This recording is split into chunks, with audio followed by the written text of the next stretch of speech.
Teje Maneje 2014, un año incierto. El México que se tambalea. 2013 fue el año del regreso del PRI, un retorno que se ha vuelto abrupto. Los primeros 12 meses de Enrique Peña Nieto han estado marcados por muchas expectativas y pocas soluciones. En este año se reanimaron reformas y se renovaron fantasmas. Peña Nieto apostó porque el pacto que congregó a las principales fuerzas políticas fuera pilar en su estrategia de gobierno. Hoy, los resultados del pacto están pendientes. En la calle, hay una ciudadanía cada vez más polarizada y con los ánimos caldeados. Miles de ciudadanos toman las armas y se movilizan para desplazar a la autoridad. Las protestas crecen. Por si fuera poco, la economía se tambalea. La expectativa de crecimiento del Producto Interno Bruto para 2013 era del 3.55%, pero la realidad es que apenas llegará al 1.2%. 2013, con Peña Nieto, se antoja como un año perdido y de promesas incumplidas. Un 2013 inestable que amenaza con contagiar al 2014. ¿Qué podemos esperar del año que viene? ¿Cuál es la agenda que marcará el 2014? En efecto, por todo lo vivido en 2013, nos hemos permitido calificarlo como un año difícil, complicado, incluso abrupto. Para analizar estos 12 meses marcados por el retorno del PRI a la presidencia de la República e ir dibujando cómo nos irá en el 2014, dividimos esta emisión de Teje Maneje en 3 ejes fundamentales: lo económico, lo político y la movilización social. Elaboraremos este mapa del presente y del futuro inmediato del país. Para hacerlo, nada mejor que convocar a 3 grandes pensadores y conocedores del México actual. Nos acompaña Denise Dresser. Ella es politóloga, investigadora del ITAM, ensayista y autora de diversos libros sobre la realidad nacional. También está con nosotros Roger Bartra. Él es sociólogo, escritor, periodista e investigador emérito del Instituto de Investigaciones Sociales de la UNAM. Y Gerardo Esquivel, doctor en economía, consultor en diversas instancias internacionales como la ONU e investigador del Colegio de México. No podemos reflexionar sobre el 2014 sin antes detenernos en el 2013. Le pedimos a la politóloga Denise Dresser que nos lleve a una primera reflexión sobre lo vivido en estos 12 meses. Un año triste, un año de desmovilización, un año que podría haber sido distinto dada la energía social que motivó Yo Soy 132 y el sentido de esperanza que generó un movimiento estudiantil fresco, joven, dinámico, diferente, que tenía una serie de exigencias sociales y sobre todo de reforma a los medios que acabaron disipadas pues por la represión que se dio el día de la toma de posesión, por problemas internos del propio movimiento. Y lo que he sentido en el 2013 pues es ya una alta dosis de apatía, de conformismo frente al regreso del PRI, esta sensación de que ya no hay nada que hacer, de que el priismo regresa y gobierna de la misma manera, sí ofreciendo quizá algunas reformas modernizadoras, pero actuando muchas veces de forma arbitraria, de forma impune. ¿Dónde quedó, por ejemplo, la famosa Comisión Anticorrupción? ¿Qué pasó con la Gendarmería? ¿Qué ha sucedido en el ámbito de la inseguridad?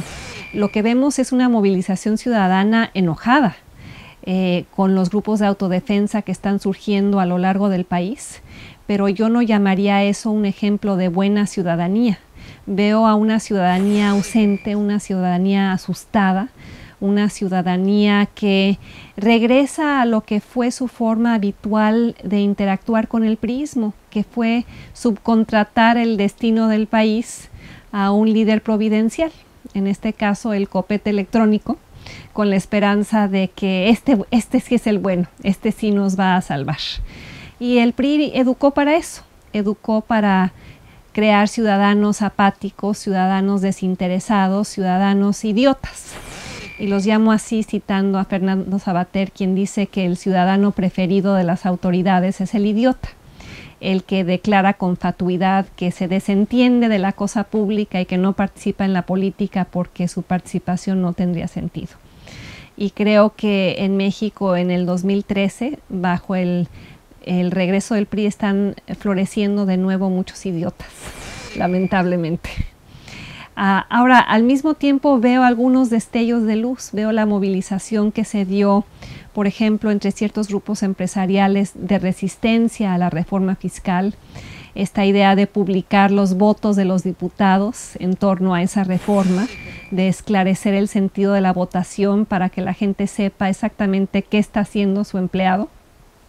Creo que hay temas en la agenda que podrían contribuir a la movilización social, pero de parte del gobierno creo que hay una sensación de, mientras la gente se quede en su casa y aplauda al presidente y celebre el Pacto por México y algunas de las reformas anunciadas, aunque no hayamos visto sus efectos, creo que no hay el menor interés por parte del gobierno de Enrique Peña Nieto de contribuir a la construcción de ciudadanía.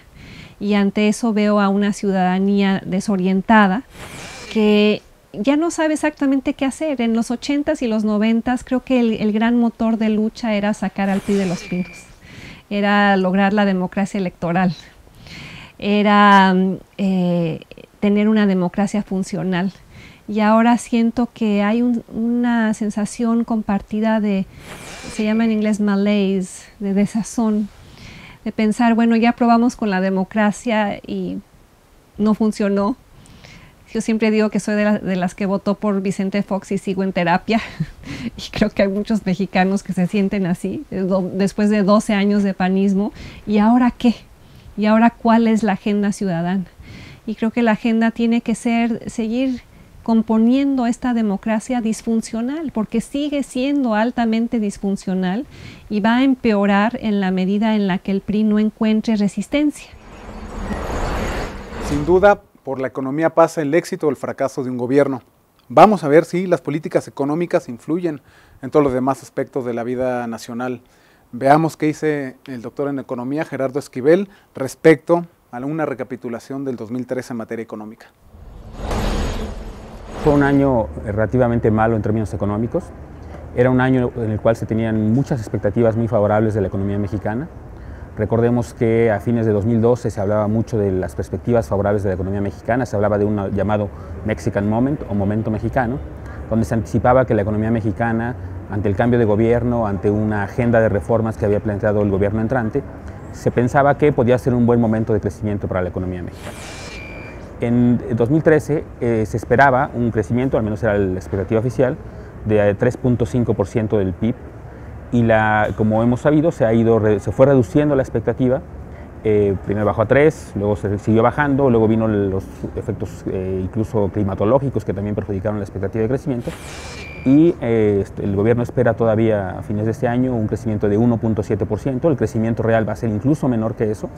Entonces es un año en ese sentido relativamente malo, que no corresponde a las expectativas de crecimiento que se tenía, y esto es el resultado de una serie de factores en parte externos, la desaceleración económica mundial, pero también en parte internos que tienen que ver con una contracción importante del gasto público, un mal ejercicio del gasto público, una reducción muy significativa de la inversión pública y, por último, una contracción muy significativa también en el sector de la construcción. E internamente creo que se dejaron de hacer varias cosas. Una de ellas fue muy importante el ajuste del gasto público, que sufrió una contracción relativamente grande en 2013 respecto a lo que se tenía en 2012. Y además hubo una mala ejecución del gasto público, es decir, la forma en la que se fue ejecutando el gasto público una vez que ya se tenían presupuestados los recursos fue bastante, me parece, fue con bastante rezago en áreas que no tenían un impacto tan significativo, y se contrajo de manera muy importante la inversión pública, particularmente en la construcción. Se acabaron grandes obras en 2012 y no se tenían proyectos de repuesto, digamos, proyectos que sustituyeran esas grandes obras, y entonces hubo una contracción muy significativa en la inversión pública en el sector de la construcción.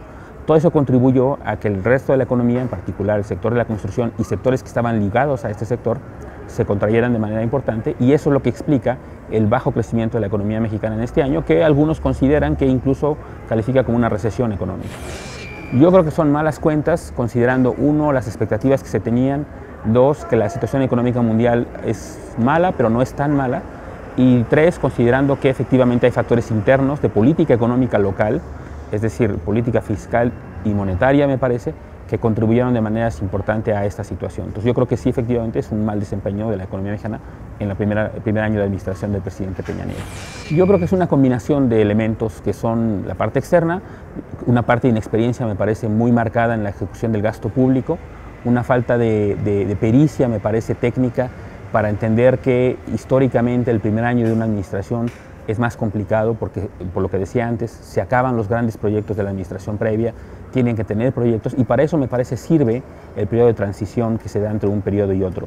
En este caso me parece que se desaprovechó, no se estaba preparado para ejercer, digamos, el presupuesto y tener proyectos nuevos, y creo que en ese sentido pues, se fue ejecutando la política pública, política fiscal y monetaria de una manera tal que dio lugar a esta situación, como ocurrido en otros primeros años de gobierno, por cierto, pero me parece que en particular en este caso, dada lo que se esperaba de esta administración, dada la agenda de reformas que se había planteado, la expectativa era muy grande y el resultado es en algún sentido pues, bastante raquítico. Fundamentalmente el secretario de Hacienda es el encargado y responsable de la conducción económica, entonces me parece que ahí hay una responsabilidad importante, tanto en el diseño como en la ejecución de la política económica.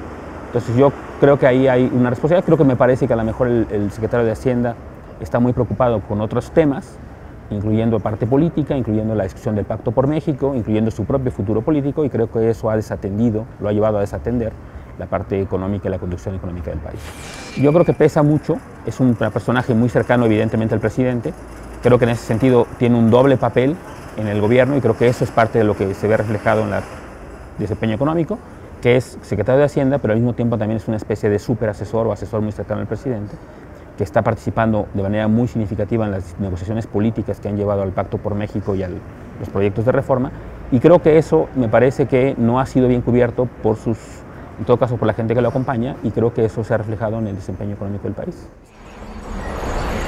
Como lo escuchamos, 2013 no fue un año fácil en la economía. Las altas expectativas, cuando no fracasaron, fueron muy pocas, nulas incluso. Ahora vamos con Roger Bartra, Fernando, para que nos posicione en 2013 desde la política. ¿Qué características han marcado el regreso del PRI? El gobierno de Peña Nieto se está debatiendo entre corrientes, presiones que llevan hacia una restauración, un intento de restauración que es imposible pero que existe, y corrientes y presiones que avanzan hacia una renovación, hacia una aceptación de que ha habido una transición democrática y que por lo tanto la política se tiene que hacer de una manera muy diferente. Y yo creo que el gobierno de Peña Nieto pues, se caracteriza por estar oscilando entre tendencias restauradoras y tendencias renovadoras. Y tiene muchas otras fracturas, desde luego, pero yo creo que esas son las principales. El gobierno central está rodeado de una red de gobernadores, de varones políticos que tienen bastante fuerza. Y eso genera una fragmentación muy peculiar, ¿no? Pero más complicada y que no es tan fácil de definir porque está en buena medida determinada por intereses personales de los varones, de los gobernadores, que todos aspiran a ser presidentes de la República y están grillando todo el tiempo para lograrlo. El PRI está también en una situación ambigua porque el PRI, después de 12 años de estar fuera del poder central, se ha convertido en un partido político, pero no ha transitado completamente. La metamorfosis no es completa todavía. Es decir, todavía en buena medida sigue siendo un apéndice electoral del gobierno. Y eso dificulta las cosas, eso es una señal de atraso. Y en el gobierno es donde vemos las principales tensiones entre las posiciones más conservadoras y restauradoras y las posiciones más modernas y reformistas. 2013, desde la perspectiva de la política, ha sido un año, pues hasta cierto punto, sorprendente, debido a que hemos podido contemplar el espectáculo del pacto por México, el acuerdo entre tres partidos para avanzar en reformas ha sido algo verdaderamente notable, importante, y yo creo que no era previsible, ¿no? Esta sorpresa es una buena sorpresa. Tiene un lado complicado, que es el hecho de que las reformas planteadas, las que se han hecho y las que se están dibujando, no tienen mucha fuerza, digamos. Yo he hablado de estas reformas como el parto de los montes, es decir, mucho ruido y pocas nueces. Este es el recuento de 2013, el año del arranque de Enrique Peña Nieto. ¿Cómo va el 2014? ¿Hacia dónde nos dirigimos? Desde los tres ángulos principales: la economía, lo social y la política. Hay que ver, Fernando, si este 2013, un año de reformas, condicionará al 2014, es decir, si en lo económico será un año similar al 2013, es decir, negativo, o cómo vendrá. Y en lo social hay también preocupación por la polarización que ya se está viviendo en las calles. Sin duda también es fundamental el tema de los derechos humanos, la presencia del ejército en labores policiales y la urgente y necesaria renovación del sistema judicial. Y en la otra arista de interés, Fernando, encontramos también lo político, dos temas, por ejemplo, fundamentales, como puede ser el futuro del Pacto por México y la gobernabilidad en el país, un tema central. ¿Qué te parece si para hablar del 2014 volvemos con Denise Dresser, quien tiene la siguiente valoración? Pues el gran reto de reconquistar este país que nos ha sido arrebatado por el priismo y por monopolios rapaces y líderes sindicales corruptos y televisoras chantajistas y todos aquellos que quieren que México siga siendo exactamente igual. Veo profundas inercias, veo cómo todos los medios se acomodan, veo a la luz de que van a salir nuevas concesiones para el espectro, pues que los conglomerados mediáticos comienzan pues a cerrar filas detrás del Poder Ejecutivo porque viven con la mano permanentemente extendida, y pues todo el mundo sabe que la manera más fácil de volverse rico en este país es siendo concesionario de un bien público, como es el espectro radioeléctrico, o siendo dueño de un medio. Entonces creo que hay un factor disciplinador que está entrando en juego y que el llamado a la ciudadanía es proteger los espacios que hemos ganado. Yo creo que hay una enorme genuflexión entre casi todos los medios. A Enrique Peña Nieto se le trata como si fuera otra vez un presidente imperial. Las críticas son menores, se reducen a espacios pequeños. Yo ya no tengo ninguna esperanza, no coloco mi fe sobre los hombros de la clase política mexicana. Es una clase política que no tiene ningún incentivo para cambiar. La única pequeña fe con la que sigo y con la que me levanto en las mañanas es el de haber recorrido la República y haberme encontrado a personas que quieren participar pero no saben cómo. Y creo que el 2014 podría ser mejor si nos abocáramos los que tenemos cierto peso en los medios, en la academia, a enseñarle a los mexicanos a pelear por sus derechos. Creo que esa es la lucha que nos hace falta. Todos los días alguien pisotea nuestros derechos, ya sea en el Ministerio Público, ya sea cuando pagamos nuestra cuenta de teléfonos de México, o nuestra cuenta de Internet, o nuestra cuenta de la Comisión Federal de Electricidad, o nos extorsionan en un banco con una comisión desorbitada por el uso de la tarjeta de crédito. En fin, derechos como consumidores y derechos como ciudadanos que cotidianamente son ignorados o pisoteados. Creo que a México lo que le hace falta es una especie de revolución por los derechos civiles que el PRI ignoró, que el PRI no educó a los mexicanos para que entendieran. O sea, qué paradójico que el 80% de la población de este país se oponga a la reelección, cuando es el único mecanismo que tiene para poder sacar a políticos que ejercen el poder en su contra. Habrá movilizaciones en las calles y van a ser las de aquellos que se resisten a las reformas. Van a ser de aquellos grupos enquistados que no quieren que los maestros sean evaluados, que no quieren que haya inversión privada en el sector energético, que no quieren que haya competencia en telecomunicaciones. Vamos a ver a los centros de veto manifestándose en las calles de México. Y ojalá hubiera contramarchas de ciudadanos exigiendo la aprobación de reformas que a ellos los favorecen. Así es la perspectiva, la visión que tiene Denise Dresser sobre el 2014 en materia de ciudadanía y movilización social. Pasemos a la economía. Le pedimos a Gerardo Esquivel que nos ayude a plantear qué esperamos en materia económica para el próximo año. Sí, 2014 va a ser un año muy importante y crucial, me parece, para poder evaluar incluso el desempeño económico de la economía mexicana en el próximo quinquenio, yo diría. Porque 2014 es un año, va a ser un año de gran incertidumbre. No es evidente qué va a pasar, dado que va a ser un año que estaremos sujetos primero continuará la incipiente recuperación económica mundial, pero en el flanco interno hay cosas muy importantes. La reforma hacendaria que se acaba de aprobar recientemente tendrá un impacto que no es muy claro cuál va a ser ese impacto en la economía. Es decir, hay factores que seguramente llevarán a contraer la actividad económica. El aumento de impuestos normalmente da lugar a esa contracción de la actividad económica.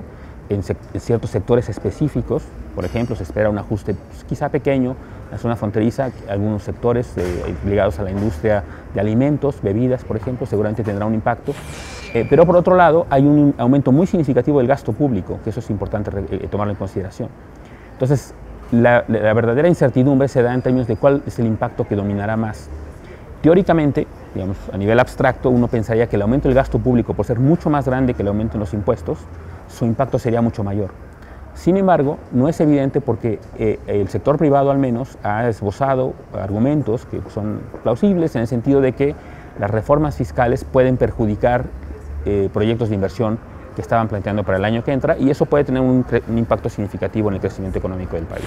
Yo lo que esperaría es un crecimiento moderado para el 2014, donde va a ser muy importante ver qué empieza a pasar en el primer semestre de ese año, porque eso nos va a empezar a dar una idea efectivamente de cuál es el impacto real de estas decisiones de política tributaria, del aumento en los impuestos y del aumento en el gasto público. En términos de crecimiento económico, no veo ninguna de estas reformas teniendo ningún impacto en el corto plazo y no en particular para 2014. Por eso creo que en 2014 lo que debemos esperar es en todo caso un crecimiento bajo, mejor que el de este año, pero todavía relativamente bajo, porque iríamos saliendo de esa recuperación e iremos asimilando los efectos de la reforma hacendaria. Bueno, para el ciudadano común y corriente el impacto posiblemente va a ser muy heterogéneo. Va a depender de qué tipo de individuo estemos hablando. Los individuos de clase media, alta y alta pues tendrán una reducción significativa en sus ingresos reales porque les habrá aumentado la tasa de impuestos. No sé si muy significativa, pero sí en el margen al menos les aumentará, perderán capacidad de compra. Entonces la gente de ingresos medios y altos sin duda estará afectada por la reforma fiscal. Habrá el sector empresarial, como decía antes, habrá sectores que se vean particularmente afectados. Entonces creo que va a ser un impacto muy heterogéneo. Creo que no podemos hablar del impacto en el ciudadano promedio. Podemos hablar de ese grupo, de segmentos específicos de la población que van a verse perjudicados y segmentos también bastante amplios que no se verán perjudicados y que incluso se pueden ver beneficiados del aumento en el gasto público, que puede mejorar programas sociales, que puede aumentar recursos destinados a ciertos segmentos de la población. Habrá otros que se verán beneficiados si eventualmente pierden su trabajo con el seguro de desempleo. En fin, habrá efectos de distinta naturaleza, de distinto sentido, positivos y negativos, y por eso creo que dependerá de dónde está el ciudadano. En 2014, iniciando, tendremos efectivamente que inmediatamente, hay cosas que van a entrar en vigor inmediatamente. Por ejemplo, la gente que gana arriba de 40,000 pesos al mes, pues inmediatamente tendrá un aumento significativo en su tasa marginal de impuestos y empezará a pagar más impuestos ahora que antes. Y eso pues, se traducirá posiblemente en un menor consumo, en una menor capacidad de compra. Entonces habrá individuos que efectivamente desde el primer día verán impactos de las reformas en su bolsillo. La mayor parte de esos efectos serán en principio negativos. Conforme pase el tiempo, creo que podremos empezar a ver si es que los hay, los efectos positivos. Entonces ya veremos el balance en qué resulta, si es positivo o negativo según sea. Hacia 2014 me parece que será muy importante efectivamente pues que estos problemas iniciales atribuidos a la relativa inexperiencia, atribuidos a la falta de proyectos de inversión, etcétera, pues que ya no ocurran, que efectivamente el Estado sea capaz de ejecutar los programas sociales, los programas de gasto público, de inversión en infraestructura, de inversión pública en general, para evitar que entremos en una nueva etapa, digamos, de bajo crecimiento o de desaceleración como la que vivimos este año. Sabemos que la política mexicana está condicionada por las variables económicas. Desde una perspectiva tan incierta para el 2014, cabe la pregunta si esa incertidumbre reinará durante el próximo año. ¿Qué segundo año de Peña Nieto espera Roger Bartra? Escuchemos su análisis. Peña Nieto es un político difícil de definir porque habla mucho y dice poco. Entonces hay que ver qué es lo que hace realmente. Una de las peculiaridades del gobierno actual es que procura no definirse en casi nada. Es un gobierno en el que predominan los operadores políticos, no los dirigentes, no los estadistas. Y eso crea una cierta confusión porque los operadores están acostumbrados a negociar y por lo tanto, como menos hablan en público y menos digan en público, mejor. Y el presidente se ha adaptado a esa situación. Va a empezar a observarse el desgaste posiblemente, pero no tan pronto. Yo creo que el verdadero desgaste va a venir después del 2015, después de las elecciones intermedias. Ahí es donde ya se va a ver qué es lo que ha pasado. Todavía va a respirar bastante, va a tener aliento, el aliento y la fuerza que le han dado las reformas. El reto del 2014 es poder continuar las reformas, modelarlas y evitar que el final del Pacto por México sea un colapso de la política, ¿no? Que haya una transición hacia una nueva situación que va a estar determinada por las elecciones intermedias que ya van a estar a la vista.